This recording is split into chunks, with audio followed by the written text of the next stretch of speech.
দর্শক আসসালামু আলাইকুম। ভূমি আইন অমান্য করে অবাধে অবৈধভাবে ফসলি জমির মাটি বিক্রি করেই চলেছে অসাধু মাটি খেকো ব্যবসায়ীরা। মাটি খেকোদের উৎপীড়নে দিশেহারা হয়ে পড়েছে জমির মালিক ও কৃষি শ্রমিকরা। অবৈধভাবে রাতের আধারে ফসলি জমির মাটি কাটার কর্মযজ্ঞ চালাচ্ছে একটি প্রভাবশালী মহল। ফসলি জমির পরিণত হচ্ছে পুকুর এবং ডুবায়। এলাকায় রাস্তাঘাট ধুলাবালুতে আচ্ছন্ন হয়ে পড়েছে। এতে করে যাতায়াতে নানা শ্রেণী পেশার মানুষের শ্বাসকষ্ট সহ নানা রোগের সৃষ্টি বাড়ছে জনমনে ক্ষোভ।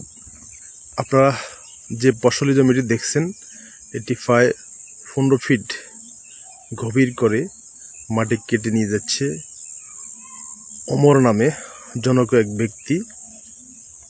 এটি হচ্ছে ছাগলনাই উপজেলার রাধানগর ইউনিয়নের নিশ্চিন্তা গ্রামে।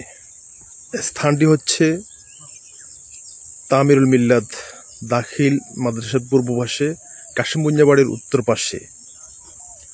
এই জমির মালিক নিশ্চিন্তা গ্রামের মৃত আব্দুল ওহাবের পুত্র মনির আহমদ এবং সালে আহমদ মাটিগুলো বিক্রি করে ফেলে, যার ফলে মাটি দস্যুরা প্রায় ফসলি জমির 15 ফিট গভীর করে মাটি এক্সকাভেটর দিয়ে মাটি কেটে নিয়ে ইট ভাটা এবং গৃহস্থের কাছে বিক্রি করে ফেলছে। ফলে নষ্ট হচ্ছে ফসলি জমি।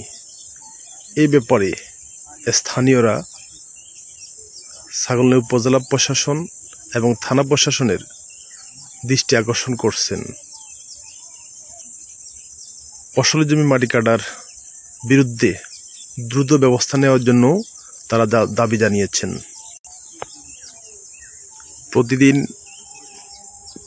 রাতের আধারে এক্সকাভেটর দিয়ে এখান থেকে মাটি কাটা হয়। আপনারা জানেন, প্রশাসন প্রায় দিনই ছাগলনাইয়ের কোনো না কোনো এলাকায় গিয়ে মাটি দস্যুদের বিরুদ্ধে মোবাইল কোর্ট পরিচালনা করলেও থেমে নেই এই মাটি দস্যুদের মাটি কাটা।